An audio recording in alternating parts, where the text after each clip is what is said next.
Here is one section of the wall I put up. Let me film it and show you what it looks like before the goats knock it over. It's a double wall, and I am going to slide a foam board insulation here in between the two, and that'll leave me with two chambers. I didn't double up on the 2x4s on each stud. I alternated it. I figure because it's going to be both wood and concrete, it's going to be plenty strong. So here are my here they are, getting ready to knock this over. As you can see, I didn't put a sill plate at the bottom. I didn't want all my concrete, I didn't want all that concrete sitting on a piece of wood that's just going to rot and lose structure. So I just made this temporary form, and I'm going to pour a little bit of concrete to kind of hold it in, and I can remove the form and fill the rest up with concrete. I will have a sill plate up on the top though, and that's what my roof will attach to.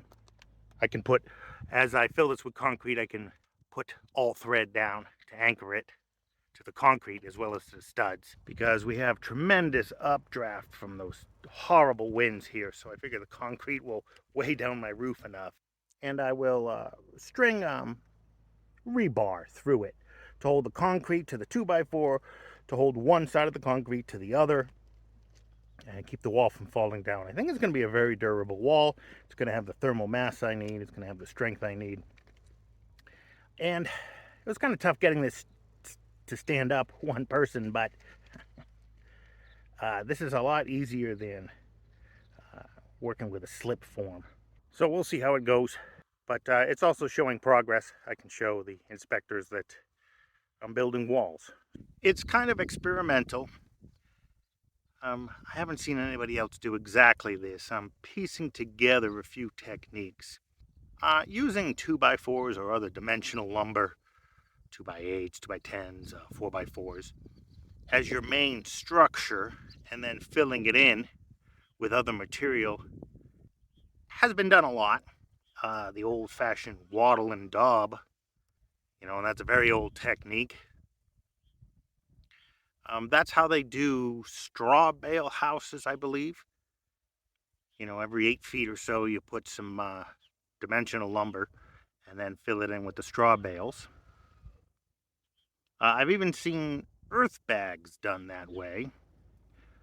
So I'm kind of doing that. I'm kind of tired. It's just one of me. I don't want to do a lot of tamping. So I'm going to do concrete, poured concrete, or sometimes they call it poured earth. But if you make mud too wet, it can take months to dry and harden. But you add a little bit of concrete, and that happens, in 24 hours. You can remove the forms. So kind of a hodgepodge of techniques. We'll see how it works out. And here's some footage of my goats for you. There's lots of greenery now. This time of year, we've had a pretty wet spring. So they've got plenty of food to eat. They're pretty happy. They're not eating as much goat feed. So it's keeping my costs down. Pretty happy about that. And this little female here in the center, pretty sure she's pregnant. She kind of looks it, right? A little chubby little monkey. I think she got pregnant within a month of giving birth, if not a couple of weeks. So I guess that's how they're supposed to do it. I guess they have two kids a year. And my baby goat is obviously a male. He's pretty lively, pretty rambunctious. They like to play. All of them kind of do their play fighting.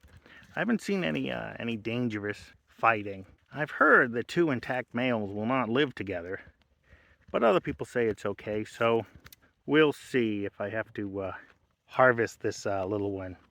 If they don't fight, I can keep him around, although I'm not sure what he's good for other than to eat food. And just in case I do have to get rid of him. I didn't bother naming him, so he responds to Little One now. I guess that's his name.